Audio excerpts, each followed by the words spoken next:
Welcome to Live to Lead.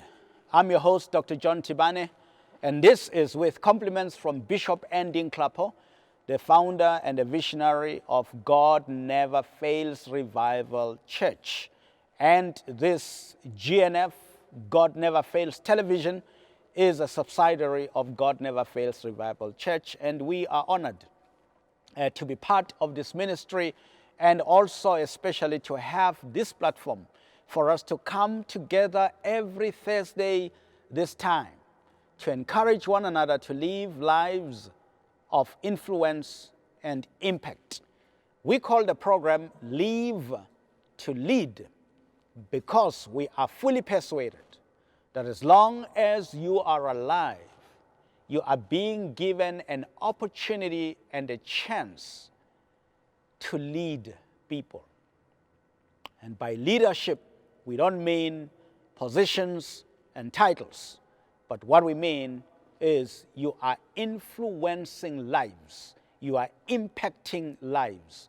Those who come into your realm, they become impacted by you.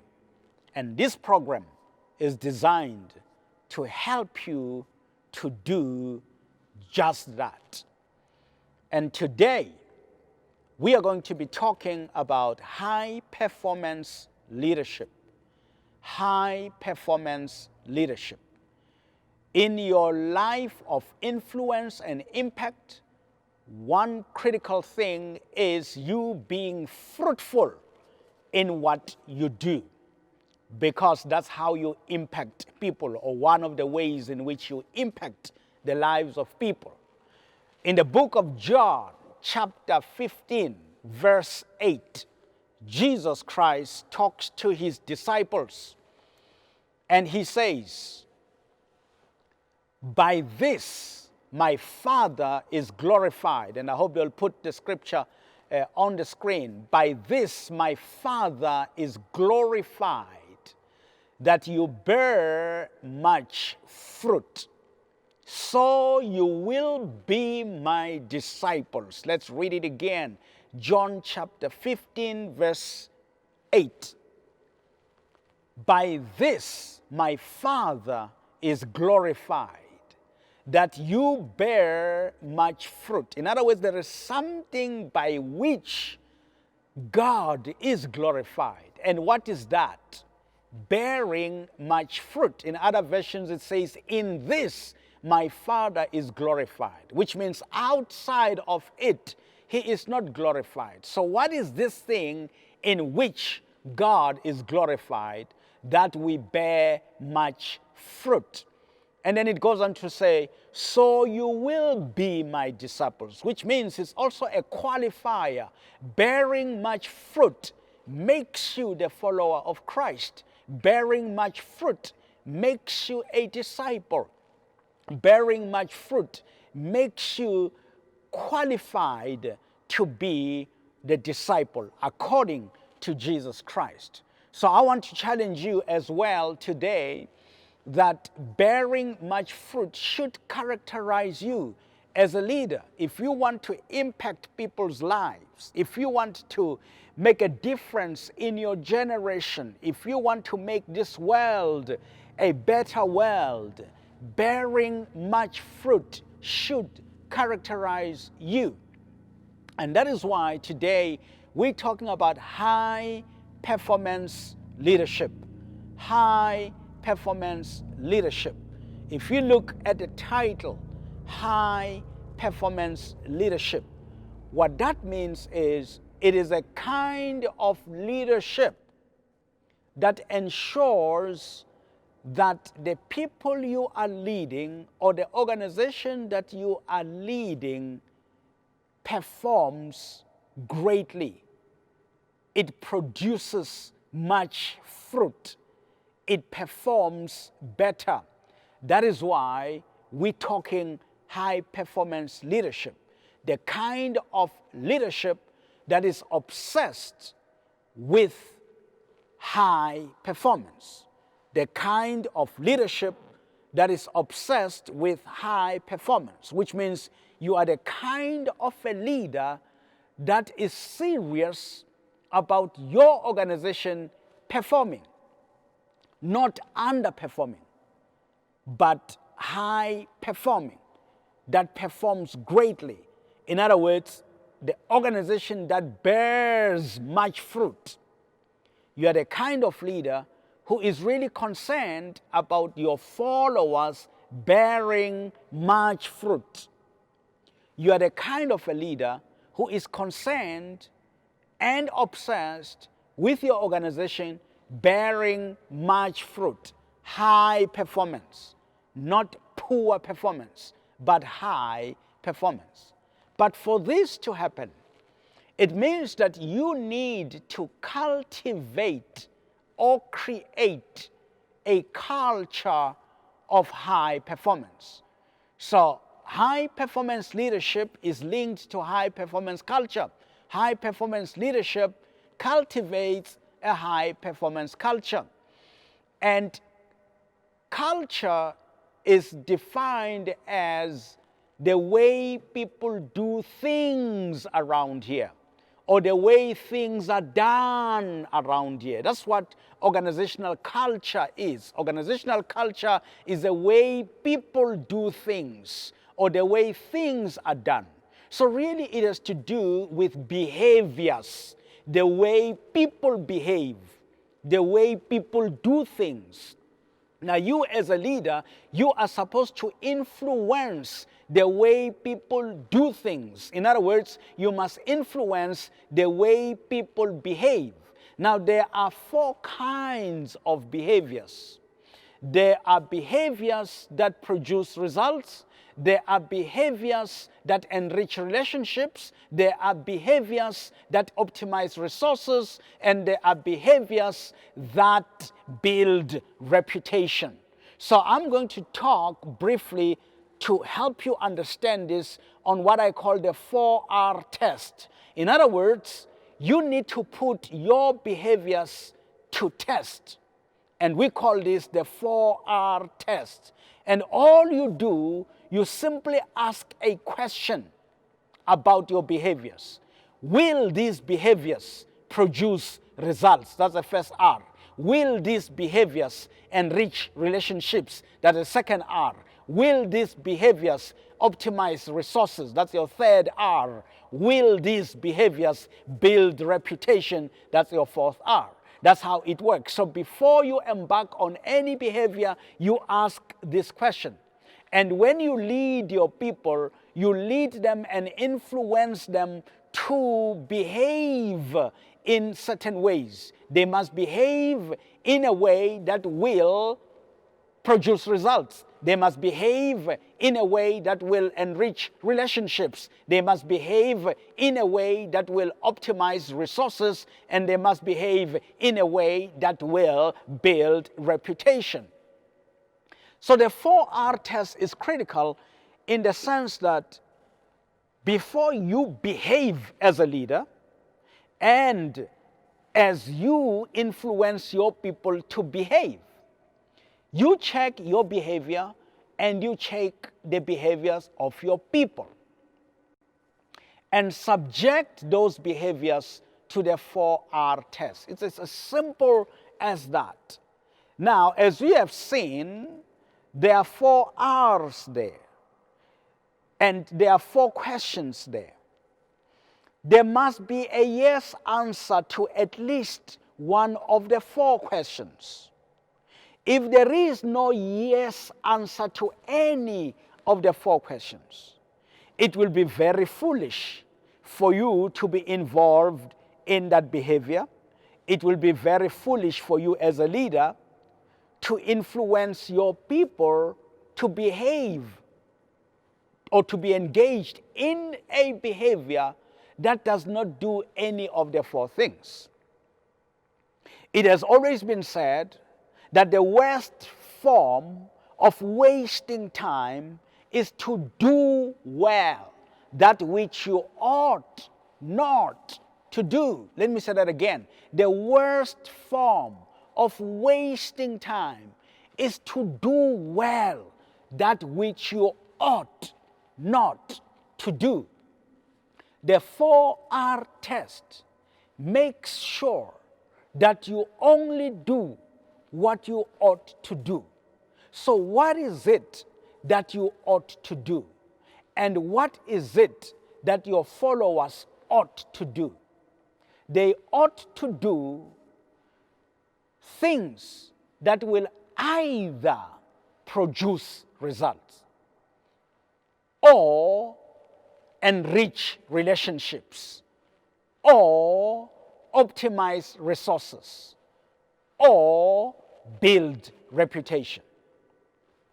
If the thing you are about to do or the thing they are about to do does not produce results or enrich relationship or at least optimize resources or at least build reputation, then it is a waste of time to do such a thing.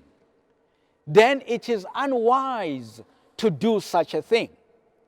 So this is a simple little exercise. If you want to cultivate a high performance culture, which then makes you a high performance leader,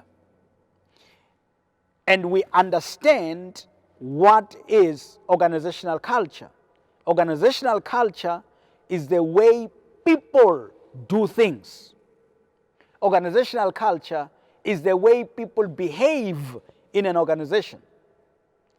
Then it means you must carefully examine the behaviors in your organization and make sure that the behaviors in your organization, they are either producing results or enriching relationships or optimizing resources or building reputation. At least every behavior should be producing or should be doing one of the 4 R's, if not all.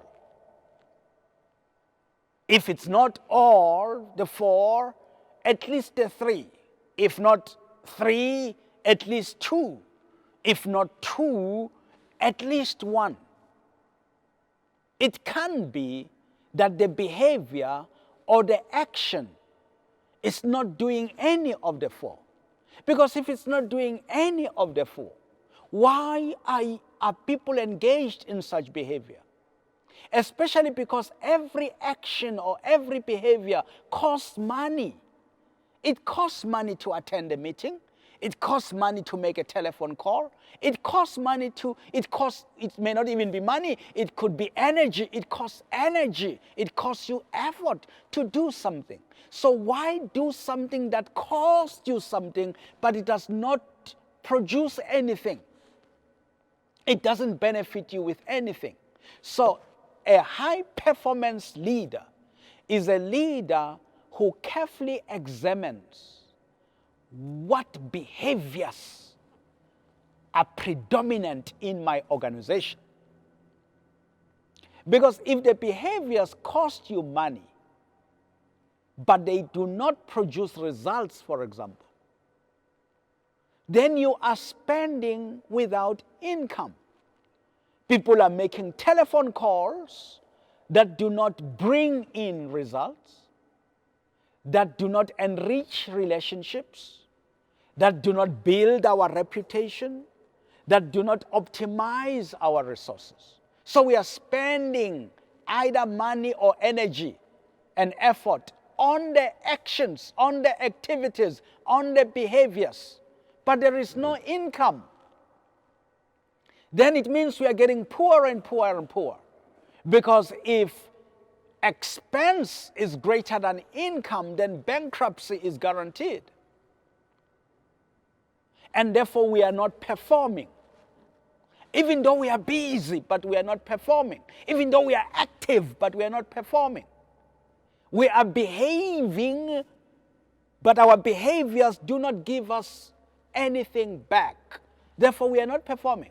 performance is only when what is coming in is greater than what is going out. In other words, the income must be greater than the expense. What we are gaining must be greater than what we are losing. So if we lose energy and we lose money, we lose our efforts, but we are gaining something. What we are gaining must be greater than what we are losing.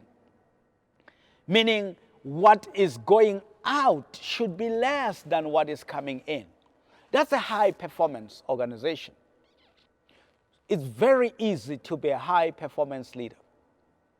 Easy in the sense that there are things that you should pay attention to, but of course difficult in the sense that you are dealing with people. So you need to work on their attitudes. They must have the right attitude about results. They must have the right attitude about relationships. They must have the right attitude about our resources. They must have the right attitude about our reputation. That's the greatest task that you need to be working on.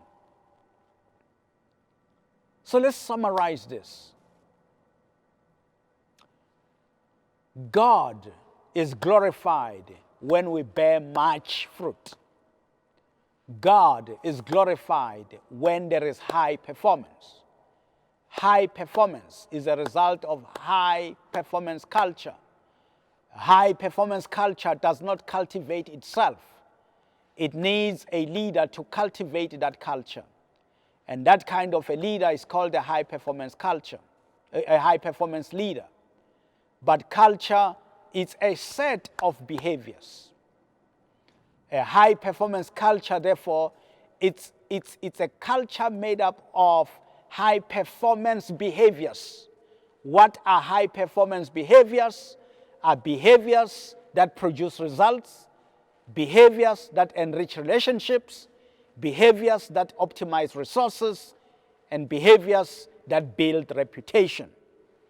A leader must subject all the behaviors of his or her followers to the 4R test by asking the question, will these behaviors produce results? Will these behaviors enrich relationships? Will these behaviors optimize resources? Will these behaviors build reputation? If there is no yes answer to at least one of these 4 questions, those behaviors are not high performance behaviors. There must be at least one yes answer. Preferably, there must be 4 yes answers. But if we fail to have 4 yes answers, at least 3.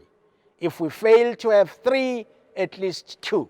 If we fail to have 2, at least the behavior or behaviors must give us at least one thing. 1 R should be fulfilled.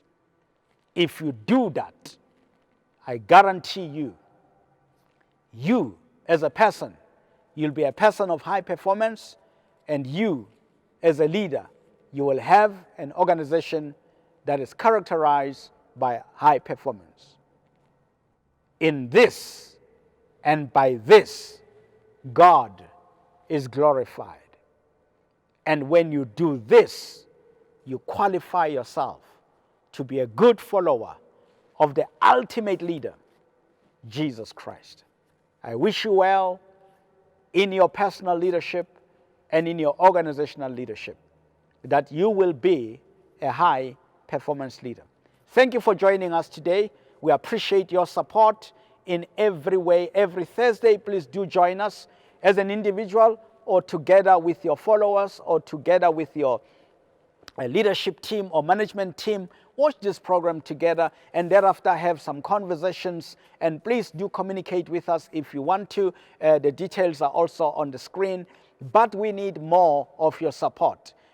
Greater support comes not only you just watching, but telling other people to watch us during this time, or even on our live streaming platforms, as well as on our YouTube. In fact, the YouTube idea is a very great one, because you can always watch this over and over and over and over and over again. So go to our YouTube channel and like it, and then subscribe and watch us all the time, and tell many more other people to watch us as well. We'll appreciate your support. But also, there are many more other ways of supporting us. You can also be praying for us, but you can also be supporting us financially, because the television channel definitely needs a license, and the license is paid for. And not only that, there are many more other activities that are put together for this activity, or for this project to be alive and to be active and operational all the time. And we'll appreciate your financial support. There are details on the screen. We challenge you to be part of this, so that whilst you are benefiting from this, many more other people will continue to benefit as we reach to the uttermost parts of the world through this medium. We thank you, and we thank God that He has made this thing available for us. But as you know, God does His part, and we must do our part of speaking, of preparing, and then also of financing the whole project. Thank you so much. God bless you, and may God bless your business, and may it be a high-performance organization, because you are a high-performance leader. God bless you. Thank you so much.